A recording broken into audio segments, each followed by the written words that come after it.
Nigerian billionaire Aliko Dangote led a number of Africa's wealthy people to a meeting in Rwanda's capital, Kigali, from September 6th to 8th. The meeting, dubbed the African Renaissance Retreat, was held at a prestigious resort, bringing together some 50 wealthy people from different parts of Africa, most of them in the industrial and financial sectors. According to Dangote, he had contemplated for long the idea of bringing together a group of top business leaders in Africa to identify challenges facing the continent, brainstorm on possible solutions, and market Africa as an attractive investment hub. Conflicts, energy, food security, public debt, and access to development funding were the leading talking points at the retreat.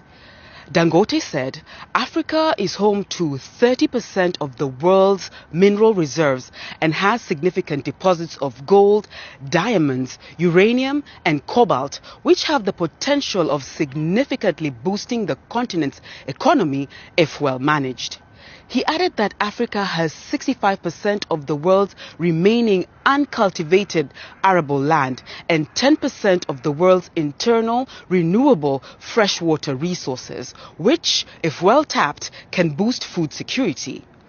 The Nigerian billionaire further said Africa should leverage on its youthful population to drive industries, embrace innovation, and roll out new technologies, including artificial intelligence. Africa has the youngest population in the world, with a median age of 19 years, and 70% of people in the sub-Saharan Africa are aged below 30.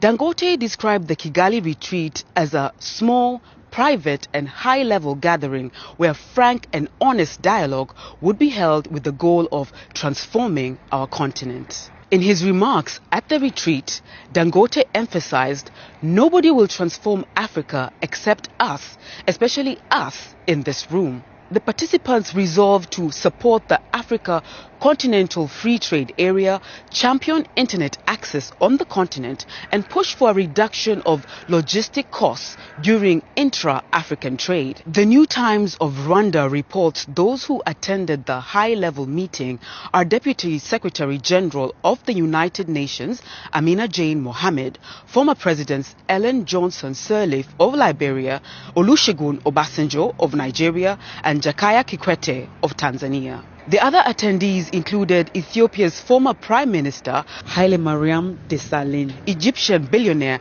Najib Sawiris, who is among Africa's 10 richest people, and Tanzanian billionaire Mohamed Dewji, who is among 15 wealthiest people on the continent. Nigerian billionaires Femi Otedola and Tony Elumelu were also in attendance, as well as South African mining tycoon Patrice Motsepe. Others were Senegal's Makhtar Diop, who is the managing director of the International Finance Corporation, and South Africa's Wamkele Mene, who is the Secretary General of the Africa Continental Free Trade Area. Also present were President of the African Development Bank, Akinwumi Adesina, and Benedict Orama, the President of the Afrexim Bank. Other executives who are in Kigali are Bani Mensah, the President of International for the Bank of America, and Kenya's James Mwangi, who is the Managing Director of Equity Group Holdings.